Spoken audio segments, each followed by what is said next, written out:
Big boss ഹൗസിൽ അടിയുടെ പൊടി പൂരമാണ് ഇപ്പോൾ നടന്നുകൊണ്ടിരിക്കുന്നത്. ജാസ്മിനും ഗബ്രിയും എപ്പോഴും സംസാരിക്കുകയാണ്. അപ്പോൾ ഇപ്പോൾ സംസാരിച്ചുകൊണ്ടിരിക്കുന്നത് റോക്കിയുടെ മുമ്പിൽ വെച്ചിട്ടാണ്. അപ്പോൾ റോക്കിനെ ഒന്ന് ദേഷ്യം പിടിപ്പിക്കാൻ വേണ്ടി ഇവർ രണ്ടുപേരും സ്വകാര്യത്തിൽ എന്തോ പറയണു.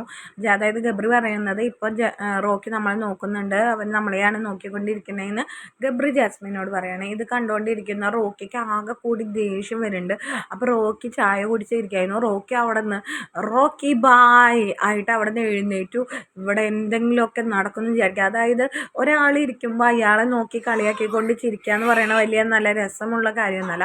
റോക്കി അവിടെ നിന്ന് ആ ചായ കുടിക്കുന്ന കപ്പുമായി അവിടെ നിന്ന് അങ്ങോട്ട് നടന്ന് നീങ്ങി അവരുടെ തൊട്ടപ്പുറത്തു കൂടെ നടന്നു പോയി. ദെൻ അതിനുശേഷം അവിടെ നടന്നത് വല്ലാത്ത സംഭവം തന്നെയാണ്.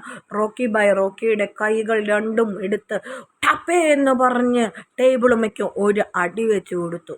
അതായത് ഇതിൻ്റെ അർത്ഥം അവരുടെ മുഖത്ത് കിട്ടിയ പോലെയാണ്. എന്തായാലും വരുമ്പോൾ ലാലേട്ടൻ്റെ റോക്കിയുടെ അടി കിട്ടി ടേബിളും പൊട്ടി. ലാലേട്ടൻ വരുമ്പോൾ ഇനി എന്താവോ എന്തോ.